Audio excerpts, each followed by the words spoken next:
大家好，荒地整理后呢，很多人会急着种植哈。然而，荒地整理第一次清理时呢，很容易留下一堆草籽啊。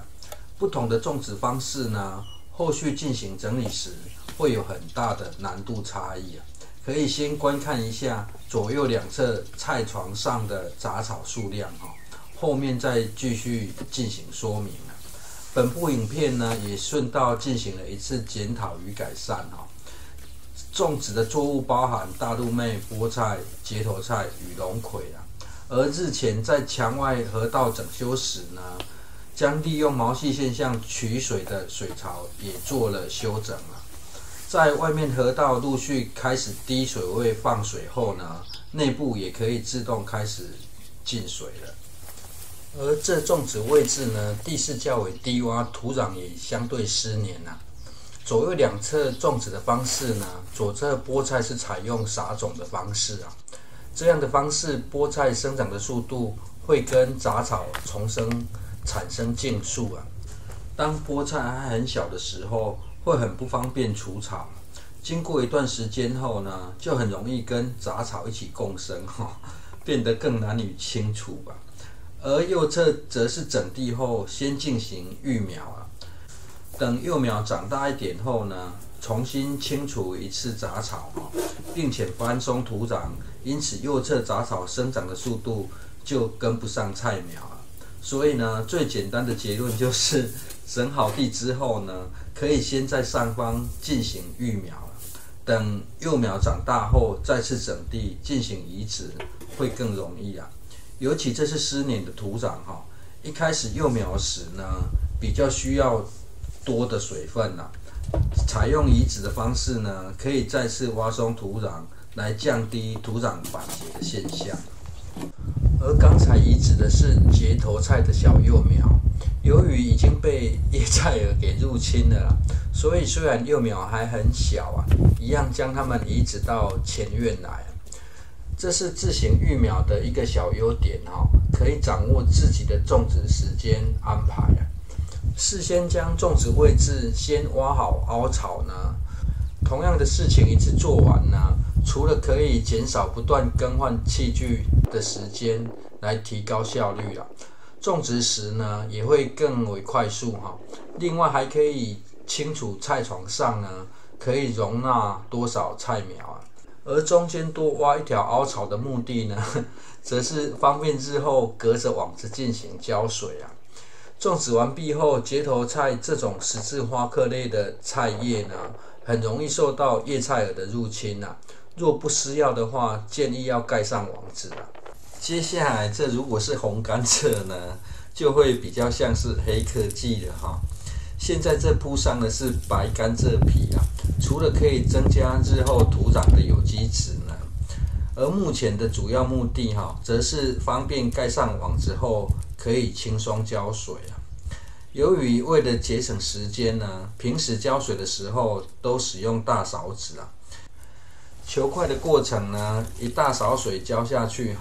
很容易形成一个凹洞，造成积水铺上甘蔗皮之后呢，提供了缓冲，避免形成凹洞也让这甘蔗皮与蔗渣呢有机会融入土里的机会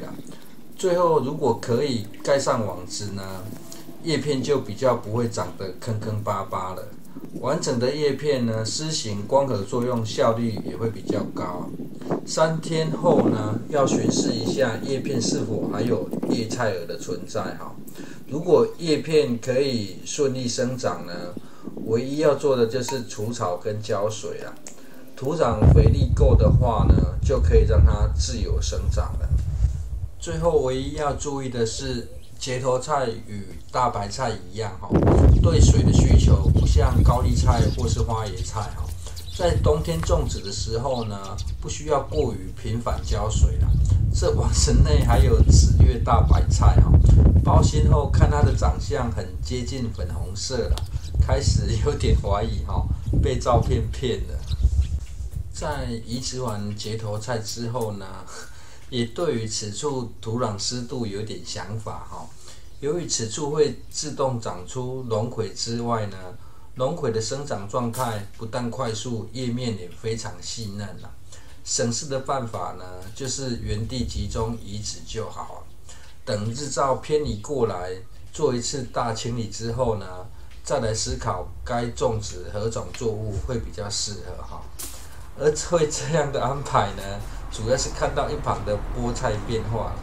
菠菜的根系已经开始无法承受湿黏不透气的土壤了。目前这自动进水槽呢，水位又更高了，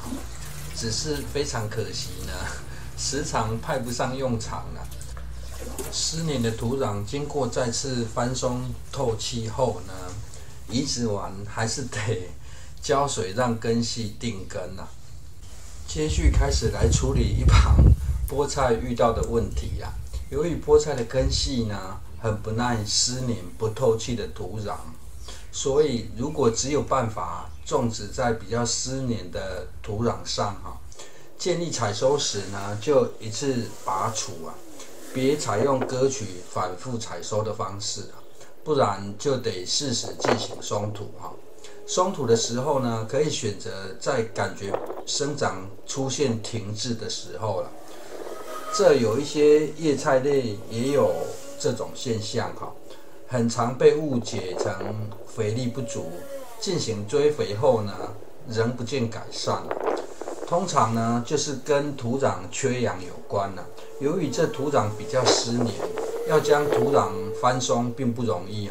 所以采用将菠菜整株挖起，在原地摆下，这样就可以获得很大的改善另外一旁呢，没有松土的，则是刻意留下的对照组来继续观察。而前院菠菜的这种现象呢，也是有人喜欢偷从上方浇水造成土壤板结、根系缺氧导致的变种结果看不懂菜床设计，又讲不听别浇水，那就留着让人自己去善后反正个人其他位置还有偷种由于这位置是采用一点技巧，让水越过瓦片在内部使用慢淹的方式浇水土壤不容易出现板结之外呢，也相对透气加上棚架上方呢有玉香南瓜与紫色番茄可以遮阳生长的状况就是非常正常跟漂亮的。最后来看一下这块地种植大陆妹又会出现什么问题左右两侧呢是同一批种植的大陆妹右侧靠近墙边多少还有一点日照所以作物生长的速度呢明显比较快两者的差距呢就是生长速度上的差别而已直到龙葵加入战局后呢，龙葵所需的水分比较高从1周1次的浇水频率呢提高为2次后，有日照位置的大陆妹呢生长得更为快速采收后就继续种植大陆妹了，而比较阴凉处的大陆妹根系开始吃不消了。